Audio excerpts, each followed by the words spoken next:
At the end of the day, it's not about what you have or even what you've accomplished. It's about what you've done with those accomplishments. It's about who you've lifted up, who you've made better. It's about what you've given back. Denzel Washington.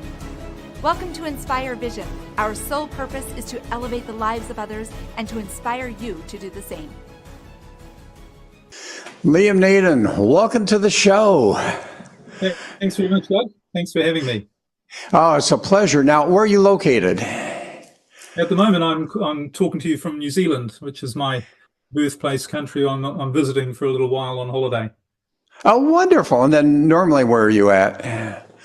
Well, I'm what you call a nomad. So currently I'm based in Europe, living in a motorhome with my partner and just traveling around. We just finished 8 years sailing our yacht around Europe, actually. So now we're doing a land-based travel adventure.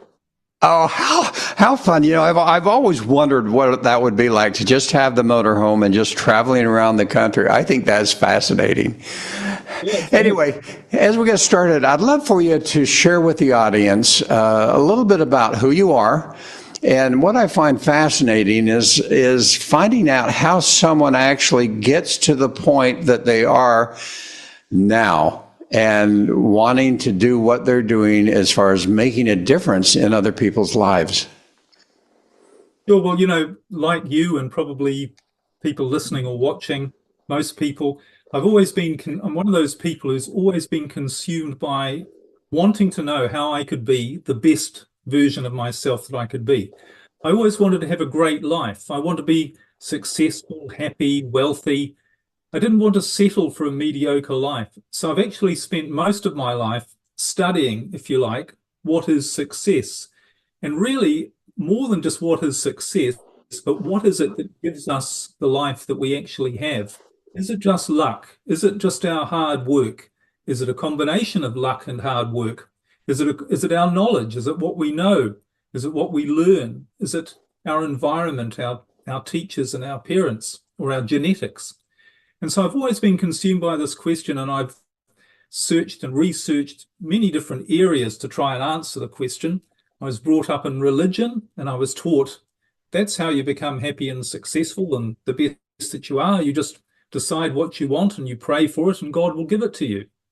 So that's where I started, and I moved into spirituality and psychology, self-help, personal development, did all sorts of workshops and seminars on goal setting and changing your beliefs, changing your subconscious mind and different techniques.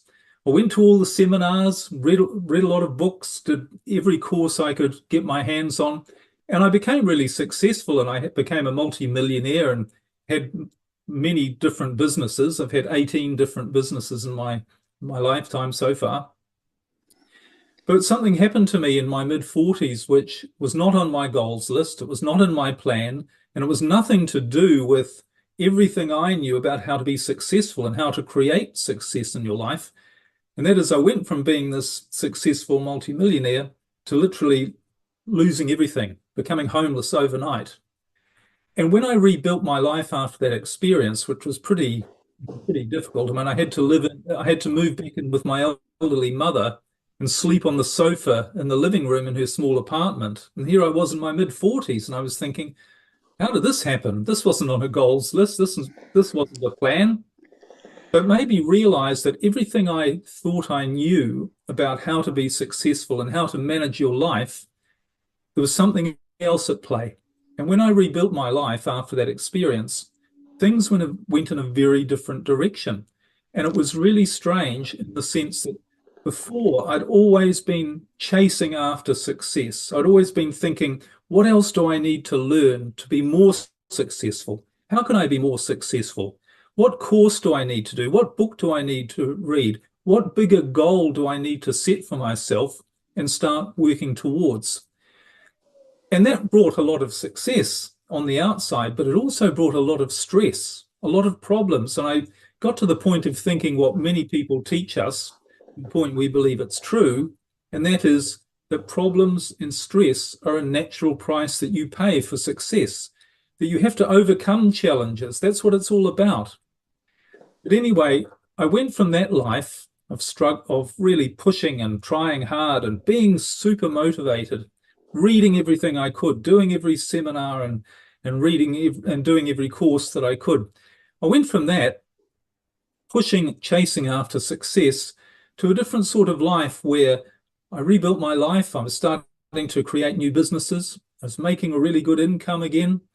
I attracted a new relationship and had a wonderful new relationship, which I still have, which was completely different to any I'd had before. And I was starting to do all these really amazing things, like I mentioned earlier, sailing around Europe in a yacht for 8 years.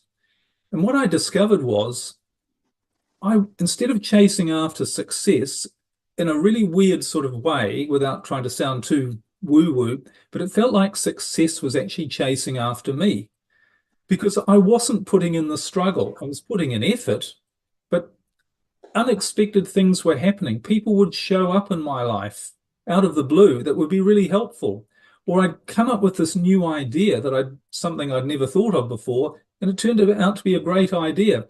And so what life became, and still is for me, was a series of flowing events where everything was working out great. And I didn't have the stress and problems. I didn't have the struggle attached to it. So what I decided was, I need to find out what I'm doing differently, because I'm doing something completely differently, because I'm getting very different results. And I want to find out exactly what I'm doing, because I want to make sure I keep doing it. I don't want to mess this up. This is amazing. And that's what led me to what I've been doing the last few years, which is really pulling together evidence and information and research from all of the places that I'd studied before. So spirituality, religion, psychology, philosophy, but also from science, to discover that there is a way we are designed biologically to operate, which ensures that we do become the best that we can be, and that we do achieve everything we want to. But it's not based on stress and struggle. It's not based on resistance and effort, because if you look in the natural world, there is no stress and struggle. In fact, we call this thing, or this word resistance, is something that slows us down. And if we look around all of nature, everything operates perfectly without resistance, without struggle and stress, but in a natural flow. And we've just forgotten, or should I say, we've never been taught that we're supposed to be like that as well. We are biologically designed to operate in a totally natural and a totally successful way. And when I started to research all of this, I thought, this is amazing that we've been taught this by religion, spirituality, self-help, and science, but we've never really understood it. We've never really applied it. And that's why, for most of us, life has been a struggle, and life continues to be a struggle. Well, and I love that. You know, it's interesting. I'm a retired dentist, and I used to have a subspecialty in helping people who had head and neck pain. And in dentistry, they initially started alluding to it, the fact that we have, you know, as we open and close our jaw, we have two joints, and they call them TMJ, temporal mandibular joint. And people would come into the office and go, "Oh, doctor, I have TMJ, I have TMJ." And I'm looking at them and I kind of smile and say, "No, you have two. You have one on your right side and one on your left side. Now tell me, what are your symptoms?" And once, "Oh, well, I'm having headaches or jaw pain," or whatever that happens to be, and then able to get to the root cause of what was causing the problem. And what I love about what you're saying is the fact that you have gone through this whole process and you have figured out how to get to the root meaning and the ability and the cause of how to accomplish whatever it is. And, you know, I think it's interesting because as we look at people in different modalities, the reality is that, you know, the life that you have wanted, you are now achieving. That isn't necessarily the life that I want. I mean, I enjoy life, but people have different values, different desires in their hearts to achieve. But what I love about what you're saying is that the key is that there's a way that they can accomplish and become whatever it is that they choose to. And I'd love for you to just, let's talk a little bit about, as you talk about, you're naturally and biologically wired for success. How do we get to the root of that? And what do you really mean by that? Okay, well, the first thing we need to remember that we've forgotten is, and this is the thing that I'd overlooked in all my years of struggle and trying to figure things out, is we forget that nature actually controls everything. I mean, we are governed by natural laws that we can't, doesn't matter what we do, we can't overcome those. They are going to guide us. And a good example is, imagine if you wanted to walk off a 10-story building.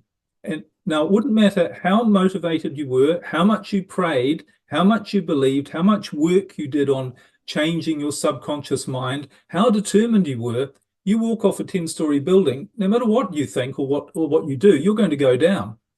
So we are all governed by this natural world overwhelmingly, far more than through our thoughts and our efforts. So we have to say, how does the natural world work? And if you were to ask any biological scientist, what is the purpose of life?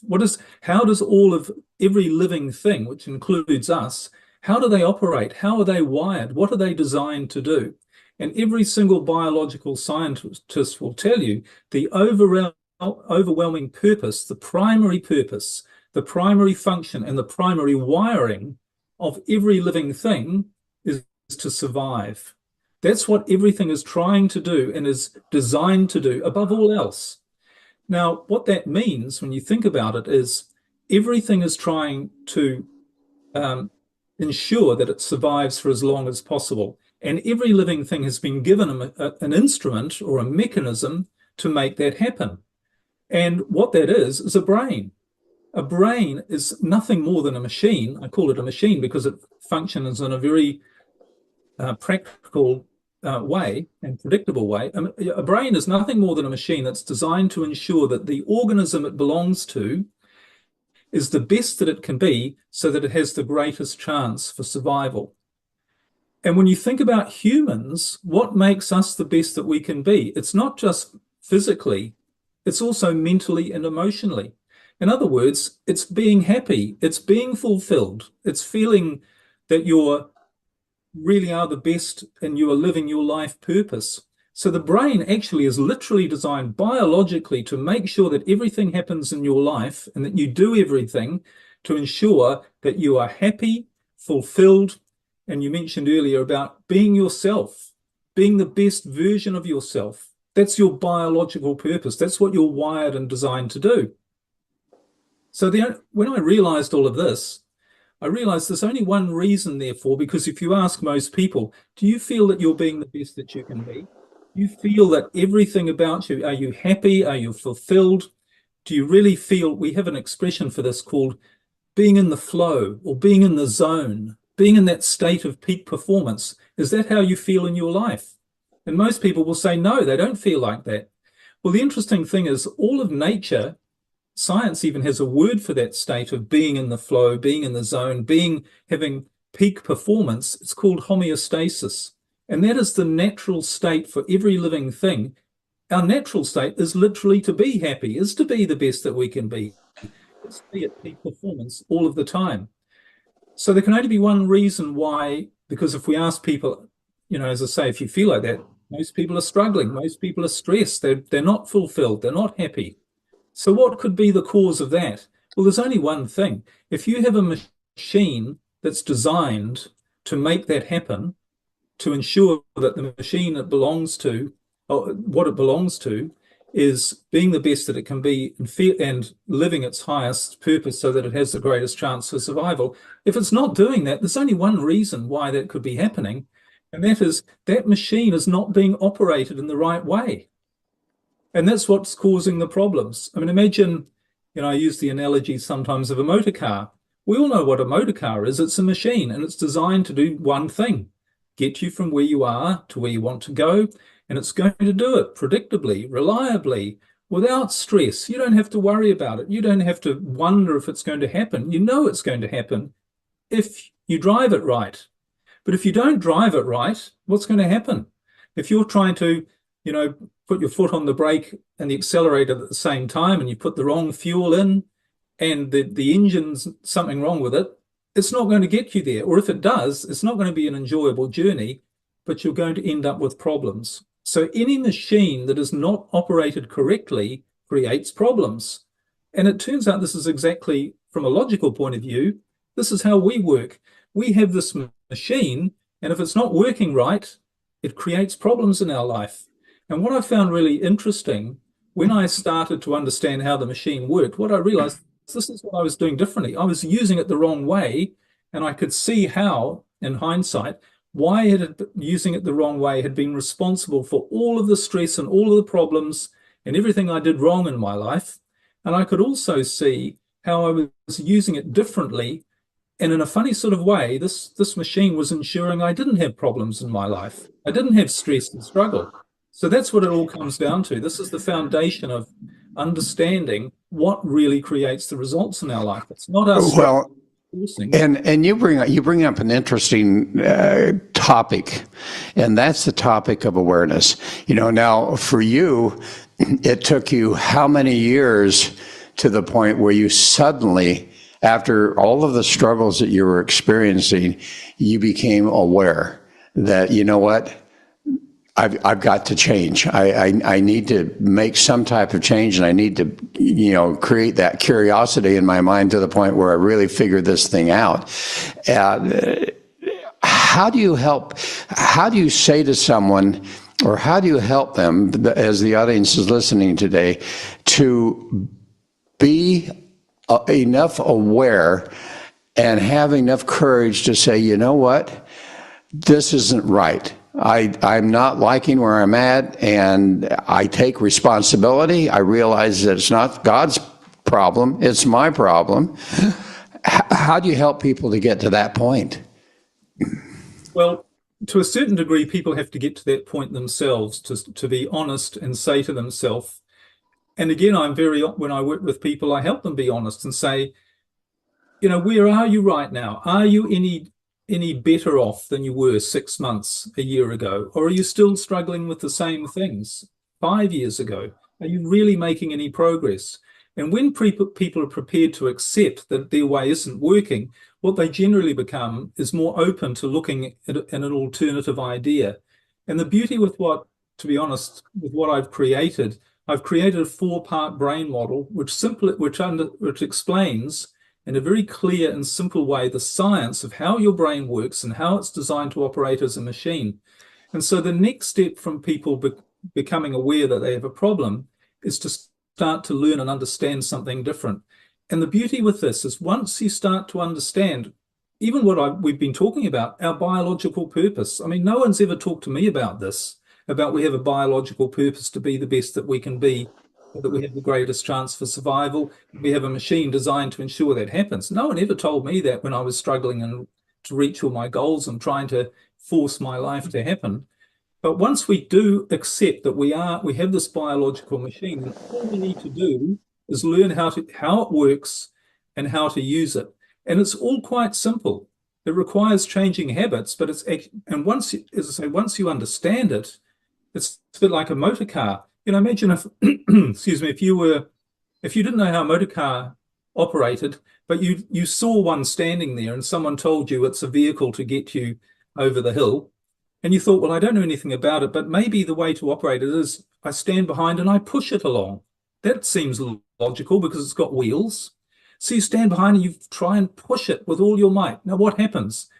You get exhausted. You don't get anywhere. It's not working. It's all a struggle with no or very little in the way of results.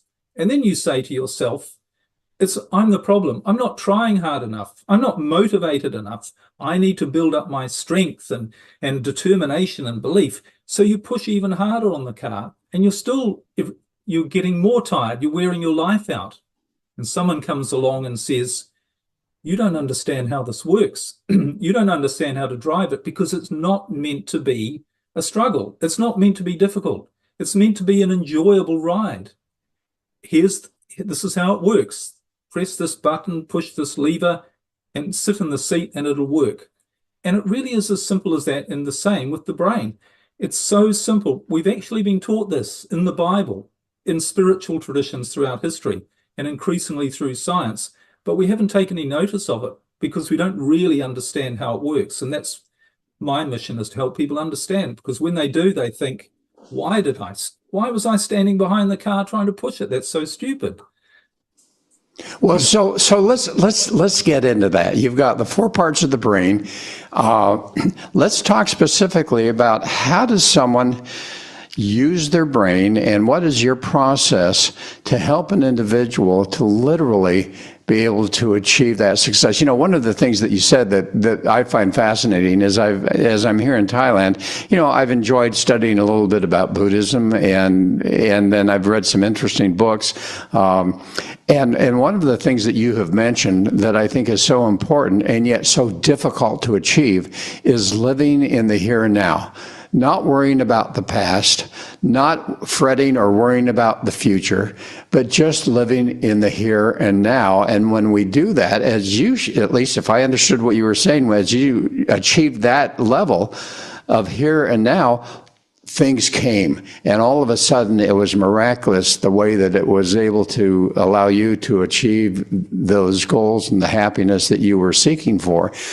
What are the four parts of the brain? And if you wouldn't mind sharing with the audience, how do they process that in the correct way to achieve what you've been talking about?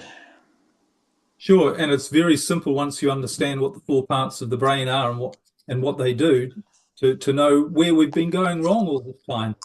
So essentially, the model I've created, it's all based on science. I can give you all the scientific terms, but I've created it in a way that people can get and understand really easily. So I've given them different sorts of labels. But essentially, the four parts of the brain that you have, and remember, these are physical, biological working parts. This isn't the subconscious mind or anything sort of ethereal, or this is all physical. This is how we're biologically designed. So the first part of the brain that I describe was what I call your rational thinking brain. This is the top part of your head. It's where it's also called the neocortex. And the purpose of this part of your brain is literally to take every bit of information that you gather through your entire life, through every moment of your life, and to store this as information so that you can later retrieve it, to use it. You can label things, you can recognize things. You can say, that's a tree and that's an elephant or whatever. So it's literally a database or a library of all of your knowledge, all of your experience that you have personally experienced. That's your rational thinking brain. Okay, so when that occurs, because I've had the opportunity to interview a number of people who have experienced tremendous trauma in their lives, and I'm sure you've observed, I've observed how that trauma literally creates that attraction to the same thing over and over again. And so, you know, for the ladies that have been abused, they end up remarrying another abuser and another abuser. And is that type of information, as you say, is that what you're talking about? That is also stored. All the good is stored there, but also the negative things that have happened to us and the influences are all stored in the neocortex. Is that what you're saying? Yes, that's right, because that's your beliefs. That's what you mean. That's the labels you put on things. So in other words, a relationship is bad and toxic and men are all horrible and violent. You know, that because of your experience, you've created that label, that piece of information that you later can retrieve and use. And there's another part of your brain that works with that information to retrieve it, to determine what's going to happen in your life moving forward. And that's a really interesting thing that we have to understand.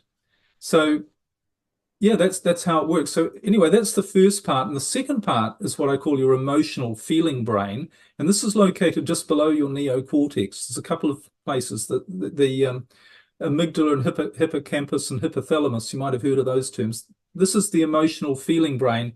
And this is responsible, as the name suggests, for how you feel. So it creates chemicals based on certain stimuli to either determine whether you feel good or bad, literally. That's the emotional feeling brain. The third part of your brain is what I call your survival brain. It's the back of your head. And this is in charge of everything about your moment-to-moment survival that you don't have to think about. So all of your physical organs, they operate through the control of your survival brain. You know, your breathing, your heart rate, everything to keep you going moment by moment. But there's another really important feature of the survival brain, because as I said, this is responsible for ensuring that you survive in every moment. It's constantly working to ensure that you survive. So it's constantly working to make sure all of your organs are functioning as well as they can. But there's another important feature of our survival, and what that is dealing with threats or dangers. So when the brain was created millions of years ago, we lived in a very dangerous world. Obviously, there were lions roaming around and wild animals and, you know, dangers behind every rock. So we developed this mechanism to deal with that, which is sometimes called our fight-flight response. And I'm sure people are probably familiar with that. Yes. What happens on a biological level is your brain is constantly scouring your environment to check whether it's safe or dangerous. This is actually happening in your emotional brain. And if things are good, if it's taken, in other words, if it's taking the information out of your rational thinking brain and saying, well, comparing my environment here to the information in this library or this database, comparing the two, I make the assessment that your environment right now is safe. And I'll send you the signal that it's safe through feelings, through chemicals that will make you feel good. So your brain says everything's safe. Go on with feeling good. Have a great life. Enjoy your life. That's what you're here to do. Be the best that you can be, the happiest that you can be, so that you make sure you continue to survive. However, if the emotional brain scanning the environment sees a threat, so it sees a lion coming out from behind the rock, and it knows that a lion equals danger, it sends a different set of chemicals, sends a different message. It's like a hello, alert, warning, danger, danger. And it sends a chemical in the form of fear, stress, worry, anxiety. And what it does then is it activates this fight-flight. It's called our sympathetic nervous system. It gets activated, and the brain goes into the state to deal with an immediate threat or danger. Now, that's absolutely great when you've got a lion coming over the hill. It's designed to deal with a real threat, a physical threat to your survival. But the thing we've overlooked, we don't realize, is that there's a fourth part of your brain, and the fourth part of your brain is located right in the very center of your head. And science is increasingly starting to do research on this and recognizing it is a different part of your brain, but it's what I call your creative brain. Now, your creative brain is the master key, master controller of your life, because in your creative brain, this is the source of all your creativity, your imagination, but it's also the source of your intuition, your gut feelings. And it's the problem-solving part of your brain. This is the part of your brain when you're about to do something, you think, oops, I shouldn't do that. I don't know why I shouldn't do that, but it doesn't feel right. And you do it, and later you go, why? It was a terrible thing to do. Or it's also the part of your brain that you're working on a problem and you can't figure out what to do, and then you're doing something else, and you suddenly come up with a new idea that's the perfect solution, and you just go, that's the answer. Why didn't I see that before? It's also the part of your brain that sees opportunities, maybe in business or in your personal life. You go, I'd never noticed that before. I could do that. Well, that's somebody I should talk to. You know, and peak performance people and creators have talked about this throughout history, about there's something in them, there's something in their brain that takes control when they are super productive. Sports people talk about being in the flow where they're putting in effort, but the results they're getting seem way out of proportion to the effort they're putting in. Something else is taking over. Composers of music have talked about, where did that music come from? And they say, I don't know, I just heard it and I wrote it down. Now, this is all the creative brain at work. And the way we're designed to work biologically, this is the part that's supposed to manage our life. Because remember, we're dealing with a 500 trillion microprocessor computer, the most powerful computer that exists, which is between your ears, designed to make you the best that it can be, the best that you can be. So it knows what you want in your life. It knows how to get it for you. it's going to give you the good ideas. It's going to make sure you do the right things. It's going to make sure you don't do the wrong things. It's going to bring the right people into your life if you allow it. But here's the really important. So why aren't we like this all the time? Well, this is what happens. When your brain tells you that there's a threat or danger to your survival, and it sends the message through through feelings of fear, worry, frustration, stress, it activates this survival brain. And what it does then is it shuts down the creative brain. Because in a moment, in a situation of danger, when you're faced with a real threat to your survival, you cannot be thinking creative thoughts. You need to be in this reactive state. You need to be there to fight, or without even thinking, before you even know it, you've just got to be reacting to get rid of this danger, to run away. And all of the energy that you can possibly have through your whole body could need to be used to save you from that threat, that danger. So it also takes energy from your creative brain as well. That's why it shuts down your creative brain. So what's the problem? You can see the problem. Yes, and you know what comes to my mind, and the question that comes to my mind is I have observed that people, because of that unconscious knowledge and remembrance, you know, the neocortex, all of those experiences are there, that for some reason they continue to attract the same things. So people who are struggling with life in general, it's fascinating. I know people personally where I just observed that, all right, they've made this decision, and all of a sudden something else comes their way, which proves to them again that life is not good. And they continue to attract the very same thing. What is it in the brain? And as you describe those four areas, what causes people to continue to experience the same thing over and over again in a negative way, where they can just ultimately say, you know what, life is not good? Well, the simple reason is, remember, your brain is trying to protect you.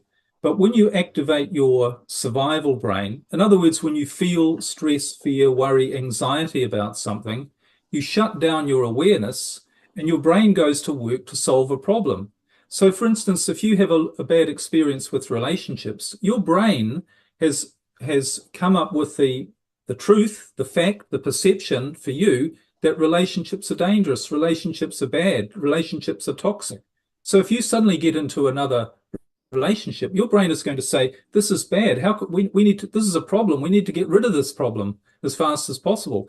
And the way to get rid of a problem is often to make it worse, so that you really do get rid of it, or it gets rid of you. So this is why we attract, if you like this, we've heard of the law of attraction, but it's really much more of a biological thing, because what we need to do is manage this emotional state to realize that when we feel bad, all it is our brain telling us that there is something dangerous in our environment. And most of the time now, there isn't anything dangerous in our environment.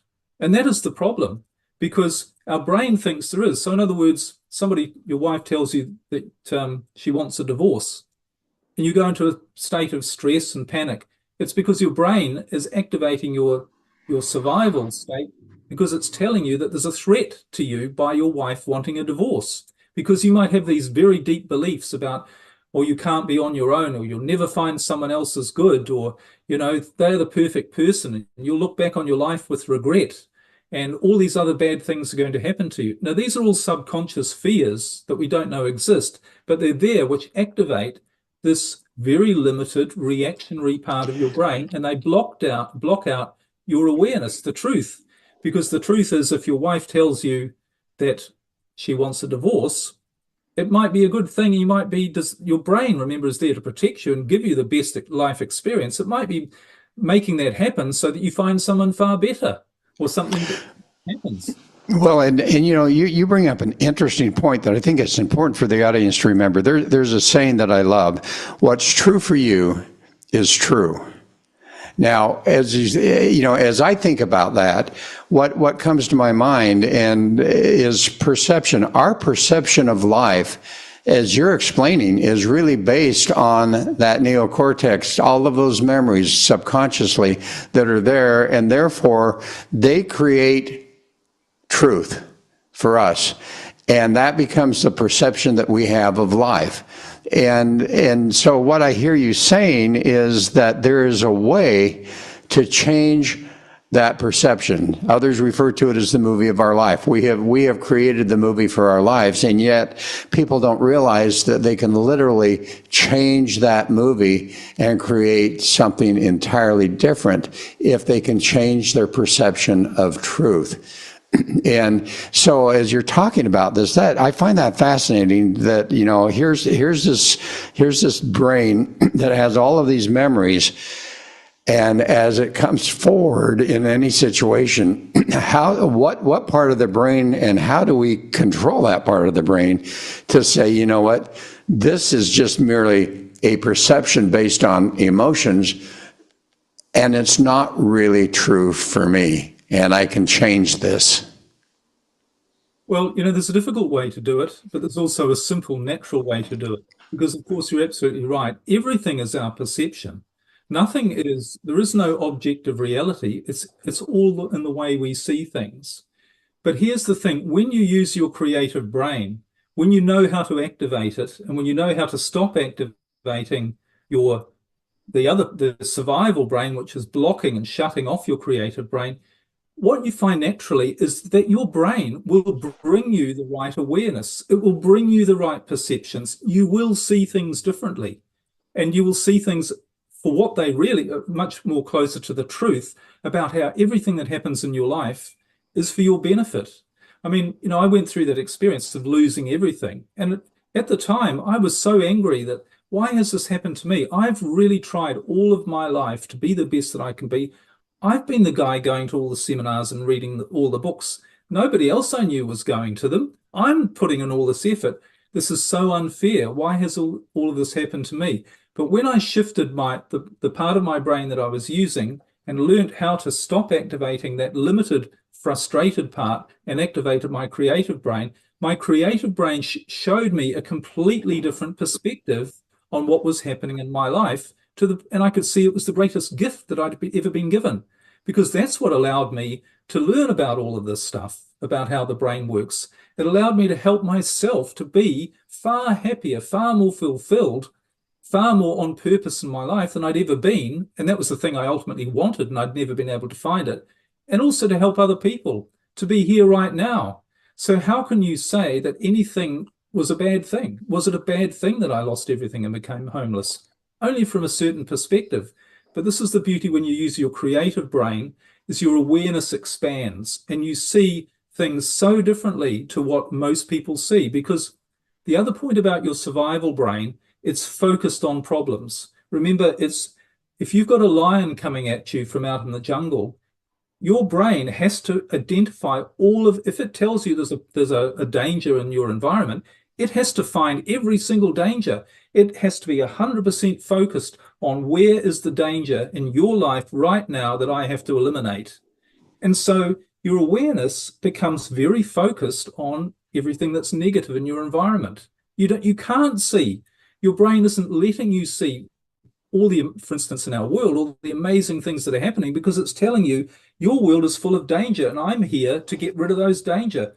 We'll look at all that other stuff later when I've solved all the problems, when I've got, and that's the thing. So people think that this world is full of problems. They think their lives are full of problems, but it's their brain telling them that, because they're stuck in this limit. It's only this limited part of the brain. That's all it can tell them. Their creative brain, if they used it, not only would give them a different perspective, a different awareness, but would also show them the real answers, the real solutions to any problems they're facing. So here's my question, and as I'm listening to you, what comes to my mind is that literally we are at the effect, to a large degree, unless we take control, we're at the effect of our emotions, the neocortex, all those memories, everything that's occurred that's been stored in our brain. We're at the effect of the emotional part of our brain, because it just creates. We're at the effect of the fight and flight part of our brain. The only thing we really have control of is the curiosity brain, that part of our brain. How does and correct me if I'm wrong here, but how does an individual move from being at the effect of all of the three parts of the brain that they really are, as if I'm understanding you correctly, they really can't or don't necessarily control, and take control of their lives by focusing and allowing that part of the brain that creates the curiosity, and you literally can then to create a different life. How do they do that? How do they take control? It's simple, dead simple, forgive the pun, but not necessarily easy, because we've had a lifetime of habits of doing it the wrong way. But to describe that, let me ask your listeners a question. If someone came along to you with a glass of liquid and said, I want you to drink that, and you would say, well, what is it? And they said, it's hydrochloric acid. And you would say, well, why do you want me to drink that? They would say, well, you should drink it. But you'd say, but I understand what it would do to me if I drank it. It would poison me. It would kill me. It would certainly damage me substantially. There's no benefit in drinking that hydrochloric acid. And they said to you all sorts of justifications as to why you should. Oh, if you don't, and threats, if you don't drink that, every person you know, I'm going to make sure never talks to you again. Everything you have will be taken away from you. You'll become homeless. You'll become penniless. Your family will disown you. You'll be ridiculed by everybody. You will end up living under a bridge with nothing and starving. Now, you would still say to them, look, I'm sorry. I understand how it works. It doesn't matter the justification. Physically and biologically, I know, forget all of that. I know that if I drink that, I'm going to be harmed or even killed. So there's no way I'm going to touch it. So this is how all we need to focus on is to realize that whatever it is that our brain is telling us, which is in response to our environment, when our brain tells us that there's something dangerous and we need to feel fear, that is the hydrochloric acid. When you feel fear, stress, worry, and anxiety, it doesn't matter what the justification, you are going to activate the wrong part of your brain. You're going to deactivate the part of your brain that has all the answers to your problems. You know, this is why people stay stuck for so long in problems. And they say, I don't know what to do. I don't know what I want. And I'm so unhappy, and I've got all these problems and stress. They're asking a part of their brain that doesn't know the answers. It's not designed to find the answers.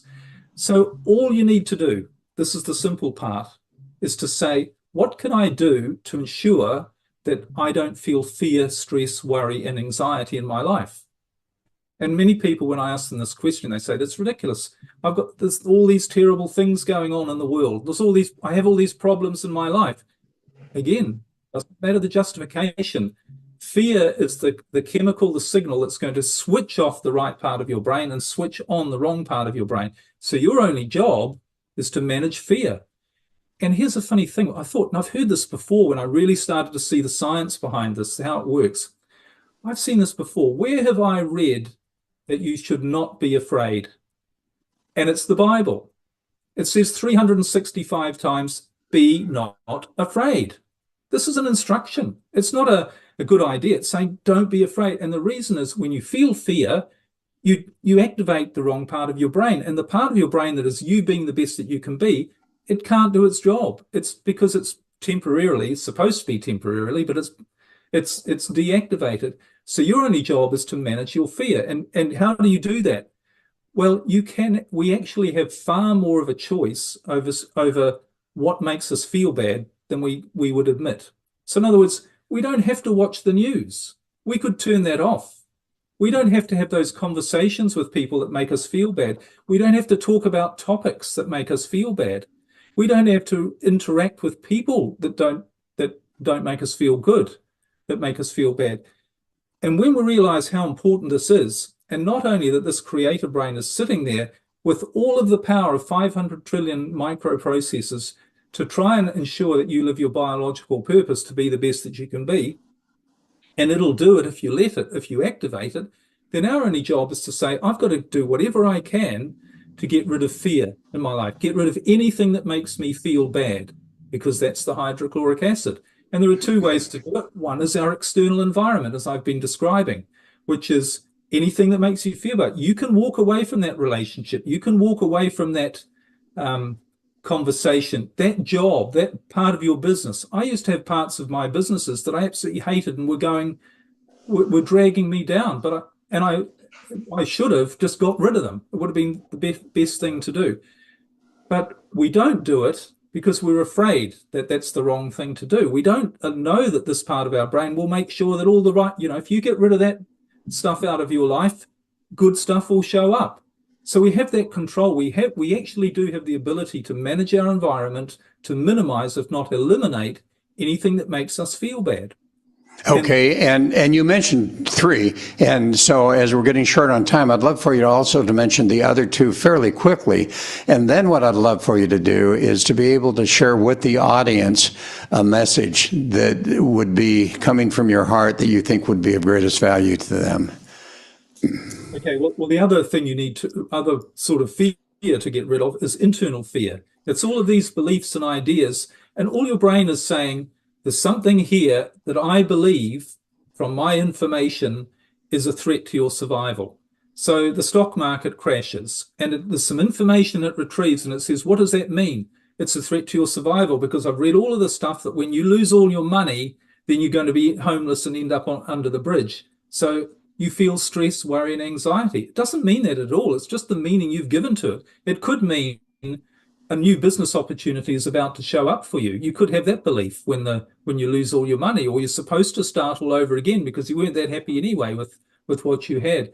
So those are the 2 things. When you realize that fear is the trigger, your whole mission in life, your only mission in life, is the only mission which the Bible tells us is our mission in life, is not to be afraid, to trust, to believe, to have faith, and to do not worry about what you shall eat, drink, and wear. We've heard that in the Bible. It'll all be provided for you. It's provided in the rest of nature.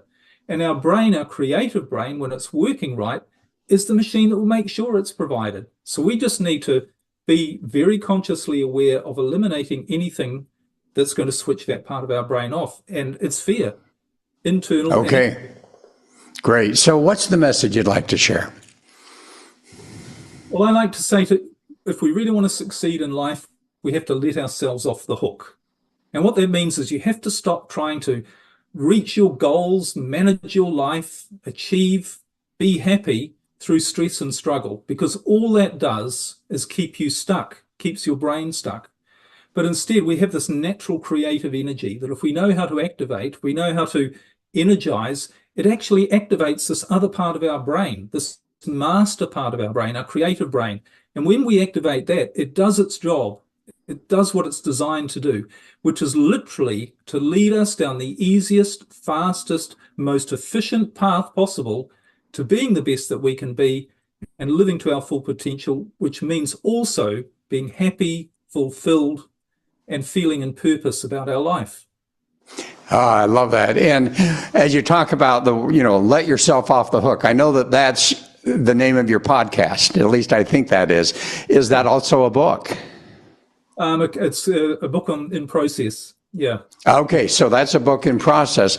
So if people want to learn more about your process, they want to learn more about this whole situation and how they can overcome with the 4 parts of the brain model and the brain rebalancing, how do they find you, and where do they go to be able to investigate that a little bit more and potentially get in contact with you to get some help? Well, I've actually got a special website called Let Yourself Off the Hook. And on that website, I have a webinar that it's free, but it goes through, people can sign up for, and it goes through exactly how your brain works, exactly what you need to do. And I think when people start on this process, they realize just how powerful an idea this is, and all they need to do is understand it more. So that's this website I have called letyourselfoffthehook.com. Wonderful.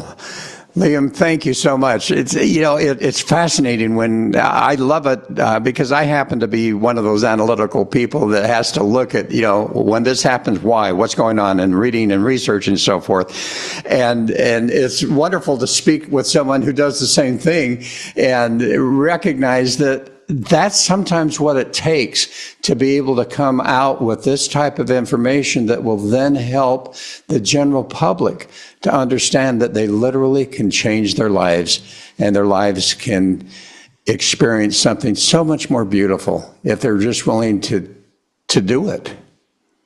Well, Confucius put it well. He said, life is actually really simple, but we just insist on making it complicated. Life is simple, but Yeah. we don't need to do anything fancy. We just need to use our natural mechanism the right way, and it's all going to work out. It's supposed to. It's how the whole world works. I love it. Well, thanks so much for being on the show. And folks, thanks for listening. Hope you really enjoyed this, and get to that website, letyourselfoffthehook.com, right? Yes. And get to that website and I'm going to do that. I'm going to do that free workshop. I want to understand even more. So folks, do the same thing, and hope you have a great day, a great week. Look forward to having you join us again soon. This is Dr. Doug saying have a wonderful, wonderful day.